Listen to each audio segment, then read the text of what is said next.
तो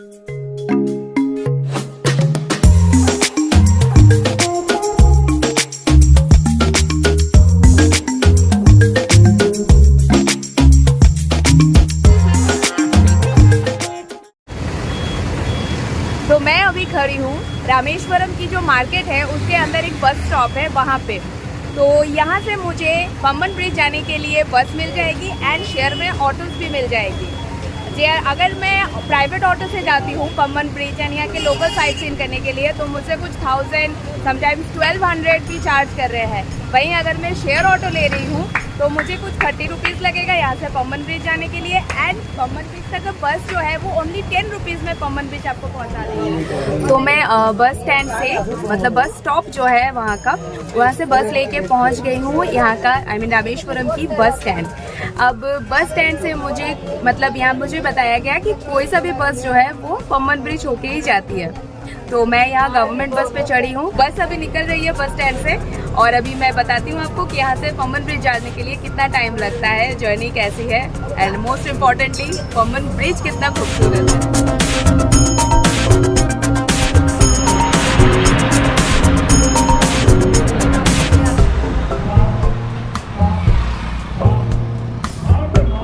तो फाइनली मैं पहुँच गई हूँ दी पम्बन ब्रिज ऑफ रामेश्वरम। मुझे यहाँ आने में कुछ 15 मिनट का टाइम लगा बस स्टैंड से और मैं जहाँ खड़ी थी वहाँ से बस स्टैंड जाने में कुछ 2-5 मिनट का टाइम लगा होगा। और बस स्टैंड तक आने तक तो फ्री पे मैं आ गई हूँ, मैंने आपको सबसे बताई ही थी। और यहाँ तक का जो ऑटो मुझे बस में फेयर लगा वो था 10 रुपीज़। तो मतलब मैं 10 रुपीज़ में पहुँच गई हूँ पम्बन ब्रिज और आप मेरे पीछे देख सकते हैं ये कितना खूबसूरत है।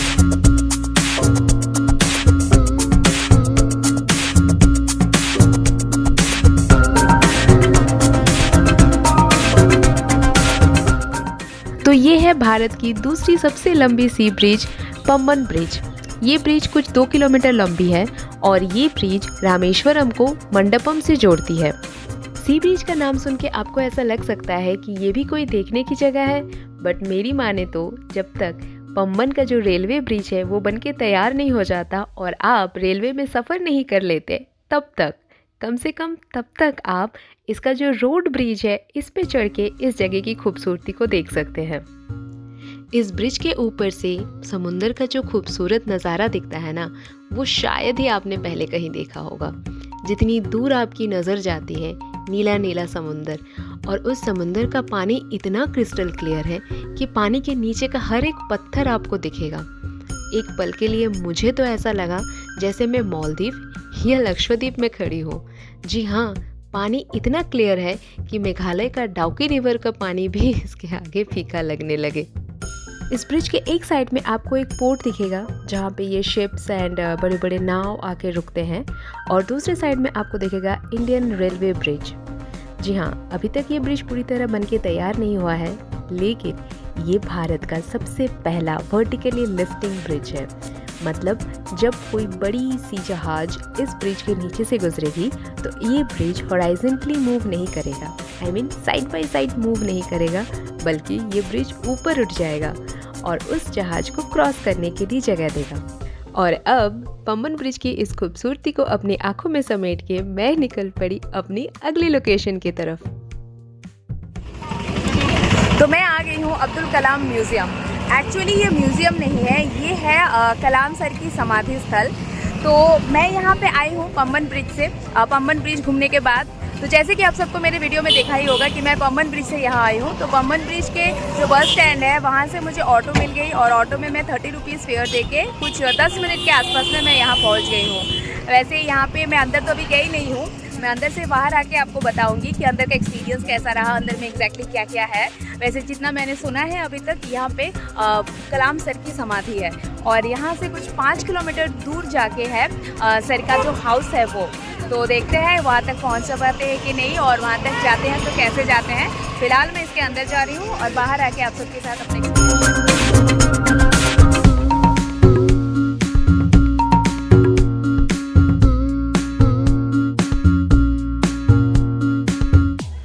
तो मैं कलाम जी की जो मेमोरियल हॉल बनी हुई है उससे बाहर आ गई हूँ। अंदर में बेसिकली डिफरेंट फोटोज़ है, स्टैचूज़ है।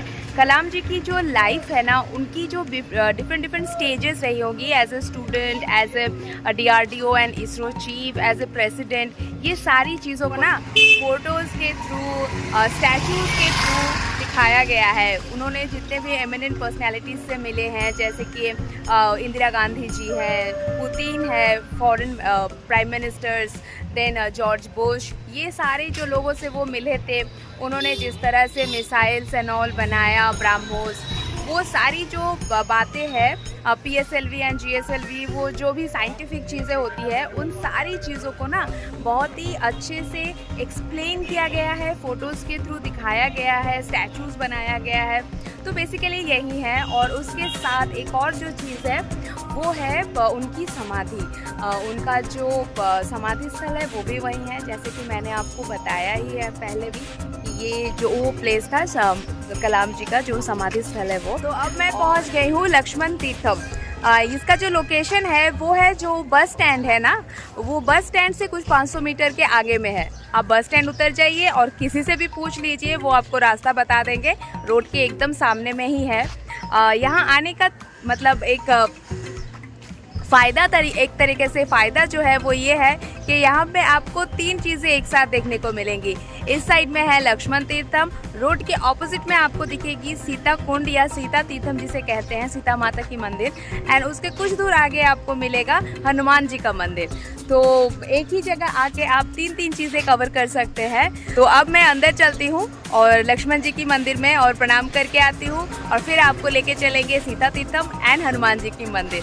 तो मिलती हूँ अब आपसे थोड़ी देर। तो इस जगह की जो मान्यता है वो कुछ ऐसी है कि जब लक्ष्मण जी राम जी के साथ यहाँ पे आए थे, माने कि लंका विजय करके वापस आए थे, तो उन पे भी ब्राह्मण हत्या का जो पाप चढ़ा था, उससे मुक्ति पाने के लिए उन्होंने ये जो कुंड आपको मेरे पीछे दिख रहा है, यहाँ पे स्नान करके इस मंदिर में शिवजी की लिंगम की स्थापना की थी और उसकी जलाभिषेक किया था।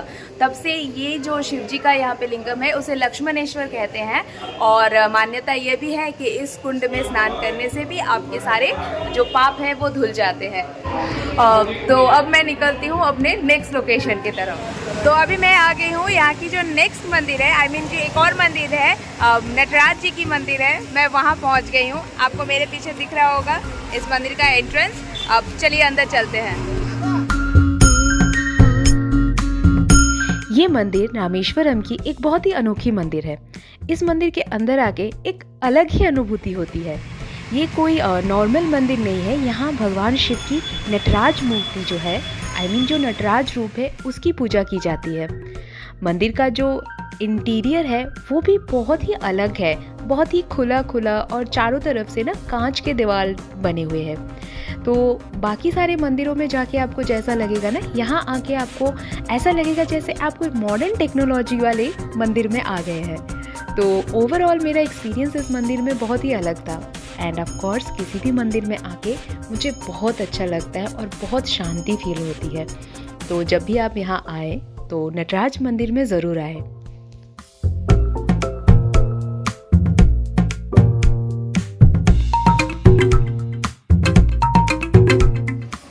तो अब मैं जा रही हूँ पंचमुखी मंदिर, जो इसके ठीक ऑपोजिट में है।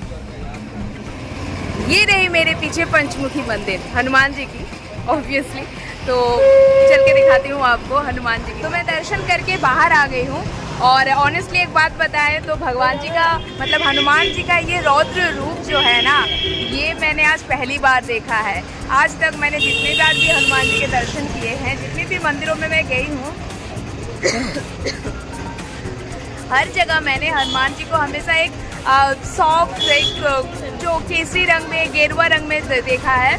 आज यहाँ पे उनकी ना जो मूर्ति थी वो ब्लैक कलर की स्टोन में थी, और पंचमुखी अवतार जो कहते हैं भगवान जी का, वो इतना रौद्र था, इतना विशाल था कि उसे देख के ना एक पल के लिए मतलब मुझे ऐसा लगा कि जब उन्होंने अहिरावण का जो वध किया था, उस टाइम पे जो उन्होंने विशाल रूप धारण किया था, वो कितना रौद्र, कितना भयंकर आयु से होगा और कितना विशाल होगा। खैर दर्शन करके एज यूजुअल बहुत अच्छा लगा। अब चलते हैं सीता कुंड के तरफ, सीता माता के मंदिर के तरफ। तो ये रही मेरे पीछे सीता कुंड। इसके बारे में मुझे ना ज़्यादा कुछ नॉलेज नहीं है। अगर आपको इसके बारे में कुछ भी पता है तो प्लीज़ मुझे कमेंट करके बताइएगा। इस कुंड के बारे में जानने का मुझे बहुत आग्रह है, लेकिन मुझे इसके बारे में कुछ भी नहीं पता है। एज सच यहाँ पे कुछ पता भी नहीं चल रहा है। तो अगर आपको पता है तो प्लीज़ कमेंट करिएगा। तो दोस्तों, मैं फाइनली पहुंच गई हूँ कलाम साहब के घर। आपको मेरे पीछे दिख रहा होगा, उनका यही घर था जब वो यहाँ रहते थे। और मैं इससे पहले कलाम साहब की म्यूज़ियम, जो अब्दुल कलाम म्यूज़ियम है जहाँ उनकी समाधि है, वहाँ पे गई थी। और अब मैं आ गई हूँ उनके घर। और अब तो मैं घर जाने के लिए बहुत ज़्यादा एक्साइटेड हूँ। तो मैं घर जाती हूँ, देखती हूँ अंदर क्या क्या है। और बाहर ही यहाँ पे जूता एंड चप्पल खोल के जाने का बोर्ड बना हुआ है। रेस्ट्रिक्शंस है अंदर जूता चप्पल पहनने का। तो मैं अंदर चलती हूँ। अगर फ़ोन ले जाना अलाउड होगा तो आपको भी दिखाएंगे, और नहीं तो मैं आके आप सबके साथ अपनी एक्सपीरियंस ज़रूर शेयर करूँगी। तो अब चलते हैं जल्दी से घर के अंदर। सो मैं निकल गई हूँ कलाम जी के घर से। और बेसिकली यहाँ भी ना घर जैसा कुछ भी नहीं रहा अभी। उसे एक म्यूज़ियम टाइप बना दिया गया है। और सर के जो भी अचीवमेंट्स हैं, उनकी चाइल्डहुड लाइफ कैसी थी, उनकी कुछ ब्यूटीफुल कोटेशंस जो है, उन्होंने जो किताबें लिखी थी, ये सारा कुछ को ना एक जगह सजा के रखा गया है। और काइंड ऑफ ये एक म्यूज़ियम टाइप ही है। तो वहाँ से निकल के आ गई हूँ और अभी जल्दी चलती हूँ अपनी नेक्स्ट लोकेशन पे। वो कहाँ है मैं ये आपको वहाँ चल के ही बताऊँगी। तो जल्दी निकलते हैं क्योंकि वो जगह 6 बजे बंद होने वाली है। तो मिलती हूँ आपसे। तो फाइनली मंदिर पहुँच गई। अभी मंदिर की सीढ़ी से ऊपर जा रहे हैं और वो देखिए सामने में मंदिर।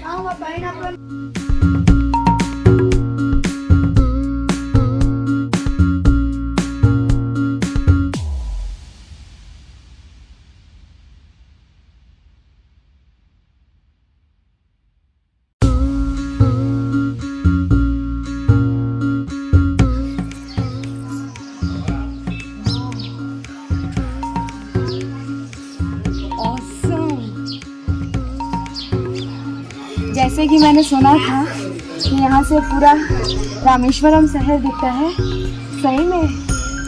और क्या ही खूबसूरत सनसेट है। लेकिन पहले प्रभु के दर्शन। ओहो,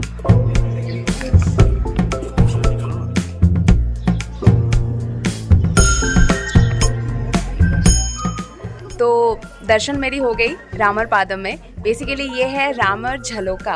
तो राम जी जब यहाँ से लंका को पहली बार देखे थे ना, तो उनकी जो चरण है, उनकी जो चरण के वो क्या कहते हैं, पादुका है, वो यहाँ पे पहला बार उन्होंने जो पैर रखा था वहीं यहाँ पे इन स्क्रीन है।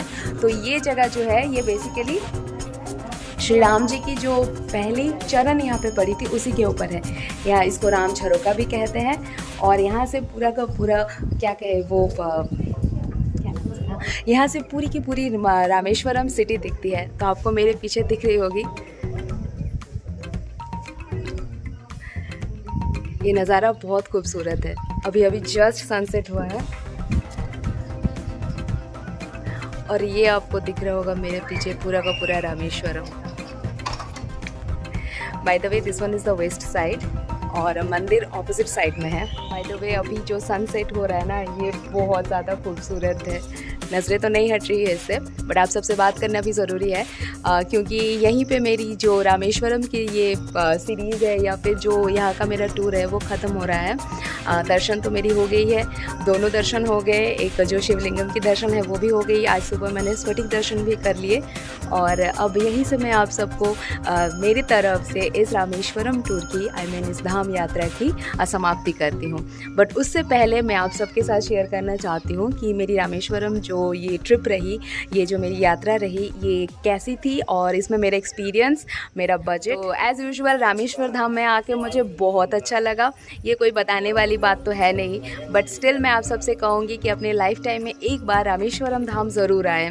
ये जैसे कि आप सबको पता है 4 धाम में से एक है और ये एक ज्योतिर्लिंग भी है। तो यहाँ के दर्शन तो अगर आप हिंदू हैं तो एक मस्ट चीज़ है। बाकी अगर यहाँ पे खर्चे की बात करें तो अगर आप अपने नियरेस्ट रेलवे स्टेशन से यहाँ तक आते हैं, मतलब कि मंडपम तक या चेन्नई तक आने का खर्चा मैं एक्सक्लूड कर दूँ तो मुझे यहाँ पे कुछ 2000 to 2500 के आसपास खर्चा हुआ है। मैं चेन्नई से डायरेक्ट मंडपम आते हैं तो उसके चार्जेस कुछ 250 समथिंग है स्लीपर में। उसके बाद अगर आप वहाँ से मंडपम से यहाँ बस लेके आते हैं तो वो 25 रुपीज़ चार्ज करती है।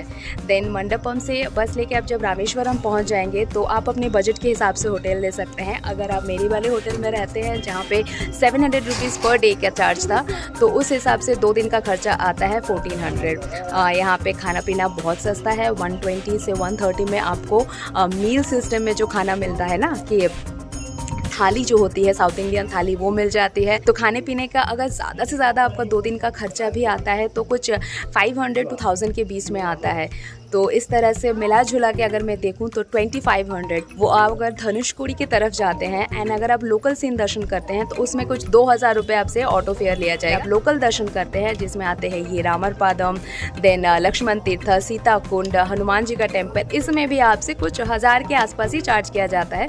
अगर आप बार्गेनिंग करते भी हैं तो 500 रुपये के आसपास में लिया जाता है आपसे। तो इसमें टोटल कुछ 1500 के आसपास चार्ज किया जाएगा आपसे। बट बहुत सारी चीज़ें मैंने सिर्फ 300 रुपीज़ के आसपास में मैंने घूमा, या टोटल 300 में मैंने घूमा है। सबसे पहले तो मैं 200 रुपीज़ दे के धनुषकोडी, विभीषण टेम्पल एंड अरिशल पुनई जो जगह है जहाँ से आपको राम सेतु एंड ऑल दिखती है, सारी जगह मैंने सिर्फ 200 रुपीज़ की शेयरिंग ऑटो में घूमी है। एंड उसके बाद मैं अगर लोकल साइट्स की बात करूँ तो मैंने पंबन ब्रिज, अब्दुल कलाम सर की मेमोरियल, लक्ष्मण तीर्थम, हनुमान मंदिर, सीता कुंड, जिसमें मुझे पहले 20 रुपीज़ उसके बाद 30 रुपीज़ चार्ज किया गया, आई मीन ऑटो फेयर देना पड़ा, और फिर मैं वापस इधर आई तो ये तो मैंने पूरा वॉक करके ही निकाला है। बट इस हिसाब से देखा जाए तो आज का मेरा पूरा दिन का खर्चा 100 रुपीज़ से भी कम है। एंड सो 2 दिन का मेरा टोटल खर्चा अगर मैं वाइंड अप करके आपको बताऊँ 2500 मैक्स, इसी में मैंने ये पूरी जर्नी कवर कर ली। तो बस इसी के साथ मैं अपना वीडियो यहीं समाप्त करती हूँ और आपसे बहुत जल्द मिलती हूँ अपने अगले धाम में। एंड अगेन अगर मेरी वीडियो अच्छी लगे तो इसे एक लाइक ज़रूर करें, चैनल को जल्दी से सब्सक्राइब कर लें। अगर मुझसे कोई गलती हो जाए तो प्लीज़ कमेंट करके मेरी उस गलती को ज़रूर सुधार दें। तो मिलते हैं आप सबसे अपने अगले धाम में, तब तक के लिए tata bye bye, take care, अपना खूब ख्याल रखें, अपने मम्मी पापा का ख्याल रखें और एक बार ज़ोर से बोले हर हर महादेव।